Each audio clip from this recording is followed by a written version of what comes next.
Okay, Alexandra Field, thank you so much. In just a few hours, a tribute begins in California for Fast and Furious star Paul Walker and his friend Roger Rodas. Organizers are using social media to promote the tribute. It's taking place at the scene where Walker and Rodas died in that car crash last week. Let's go now to CNN's Paul Verkaman in Santa Clarita, where the tribute will be held. So, Paul, this isn't a so-called memorial service, rather a tribute that Walker's fans wanted to do for him at that very place, right?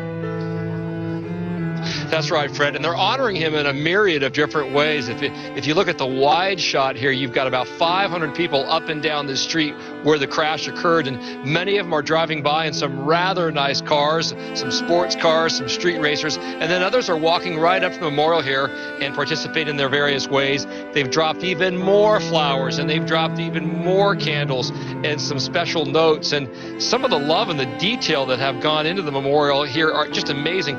Look at this ornate frame. It's sort of a signpost, if you will, of Paul Walker's life. It shows the cars. Paul Walker, very interested in the outdoors. He called himself an adrenaline junkie. And also, he had said to us on CNN that he thought if he wasn't in these movies, being an actor, he'd probably be a marine biologist. That's why you see the octopus and dolphins and whatnot. And the people here have come from far and wide, from all over Southern California. We heard someone came from as far away as Texas. And it's sort of a family affair here today because we're seeing a lot of mothers and sons. And, over here, we're going to show you a father and a daughter who made the Fast and Furious movies a part of their life. This is Dee Dee, and this is Al. They're from nearby San Fernando. Tell us, how did you first get acquainted with Paul Walker? Well, I saw the first movie, The Fast and the Furious. I was only 9 years old, and now I'm 21, so I've kind of grown up watching all the movies, and I've seen every single one with my dad, so it's really kind of bonded us throughout the years, and it's special because I love my dad, so, it's special. It is. The movies are really special to us. And you're a Marine. What does Paul Walker mean to you? Well, Paul Walker, to me, he was not just a good actor, but he was really a genuinely good human being, and I really think that people like that deserve things like this. Are you surprised about how many people are out here, and what's it been like for you to interact with the crowd?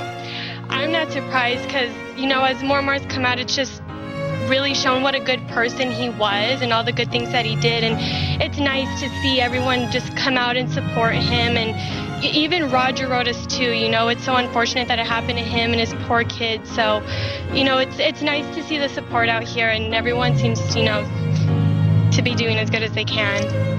Great. I thank both of you so much for taking time out. And we should note it has been a very respectful and reverential crowd, people giving each other space, taking pictures, and saying whatever they want to. Remember Paul Walker. Later on, we understand that a pastor at a nearby church may have a couple words, but for something that just went viral on the internet, it's come together in sort of an organized way, Fred. And Paul, is there anything more as it pertains to the investigation that officials are willing to say about why that car impacted that pole, why that crash happened?